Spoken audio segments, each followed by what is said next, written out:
ішінде дүкенмен салыстырғанда бағалары өте тиімді и свежий товар.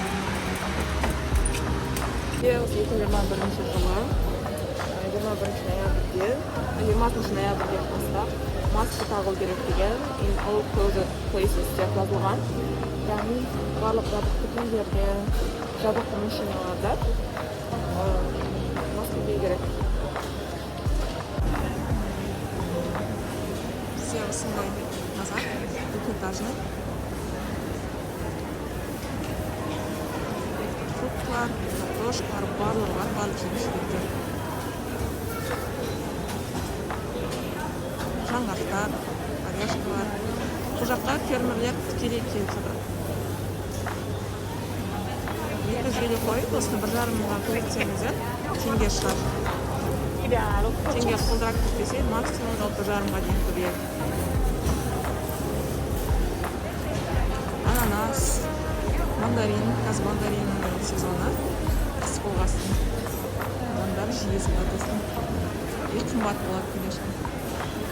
700 форинт дейік, бірақ піспеген ащы болады. И пакеттер сатады адамдар. Базарға келгенде осындай жүргізетін алады көне ата-әжелер тұрады бұл қалада. Сол ішінде осындай жүргізетін сымчылар сатады. Мұқтажы Рождествоға дайындап. Мәне, мен алмалатын жерге келдім, 300 форинт.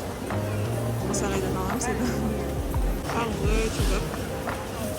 Көтерей, сарада. Перец сатады. Барлық бағаны көріп тұрған 1,5 есеге көбейтсеңіздер, теңге шығады. Енді қазақстандықпен салыстырғанда қатты бір қымбат емес. Сол ішінде нормально қолжетімді, тем более базар болғасын. Конкуренцияға көбейіп, барлығы бір төмен бағаға түсуге тырысады. Барлығынан бір түрлі қарағанда тұрған.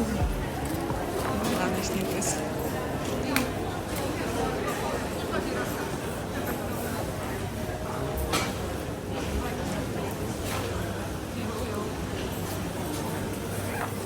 Жақта жүзім алу керек, жүзім көндірейінші. Бұл жақта ұсы нәрселер сатады. Бұл енді халал ма, халал емес, бірақ емегесін алмаймын. Көбіне үйде дайындауды жөн көреміз, сырттан келгенше. Ираннан арзан. Ираннан маған бұнда артықелер көбіне ұнай бермейді. Бұл өте сататын. Әжілерді өте әдемі.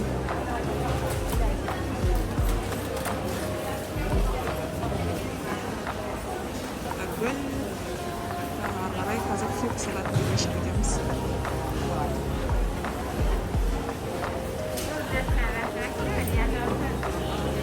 Рождествоға дайындық, свечкалар, безендіретін нәрселер, құрпа сияқты дәндер ма, банандар, жемшеліктер, өте әдемі. Именно осы жақ, осы бұрышта орналасқан сатушылар өздерінің фрукттарын өте әдемі етіп қояды. Адамдар сол үшін жиі келіп алатын деп қызартып, бәрін шығарып қояды. Осылар да күшті, олар кәдімгі профессионал деңгейде. Гүлдер.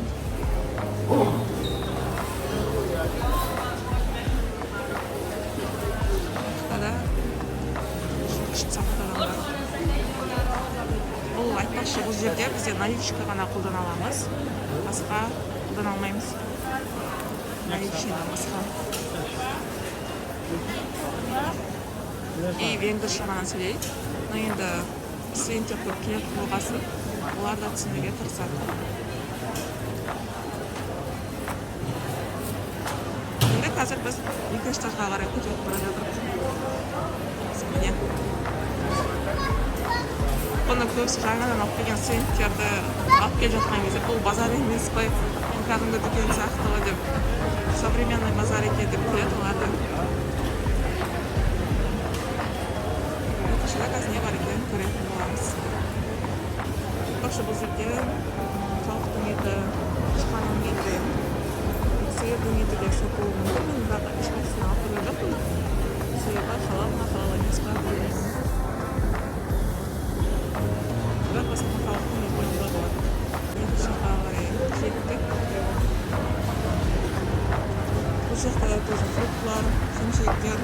жиі сатады.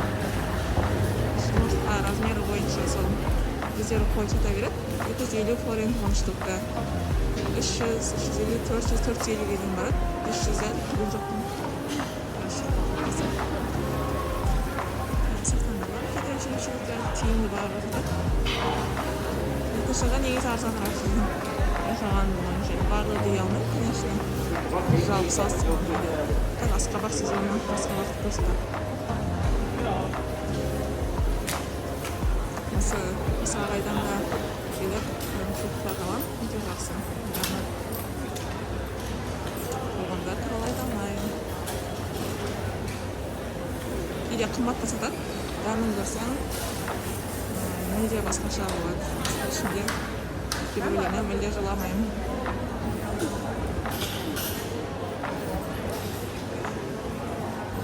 Осындай.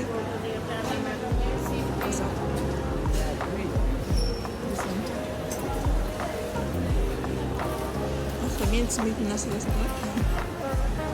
Спагетти сияқты шығар деп ойлаймын. Ал жерде мед. Жылдан жасалған сияқты. Бұл жақта барлығы жылдан жасап, негізі фермерлер ғана жүреді. Өз істерінің мамандары өздері деп сатады.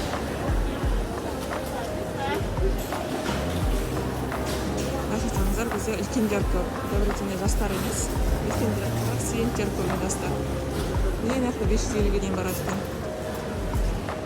Жұмыртқаның бағасын жатып қалған екен. Мынада жұмыртқалар. Ал бұл жерде пекарня дейді. Пекарня яғни. Осындай булочкалар сатады. Бірақ өте қымбат дегендерге салыстырғанда. Свежий сататын шығар мүмкін. Сол үшін шығар деп ойлаймын, қымбат болатын. Жеке меншік өз тұрғасын болады. Бұл жерде сүзбелер сатады. Міне торттар, майлар, сметандар, натуральный. Маған ұнайды негізі бұл жерден алған. Күшті. Бүгін көзі жабық екен, себебі бүгін суббота. Суббота воскресенье көп шықпайды негізі. Демалады адамдар. Бүкіл халық демалады. Бізде қазақтар керісінше. Суббота воскресенье барлығын сауал жасаңыз, бұл емес. Мен үстімге кетті.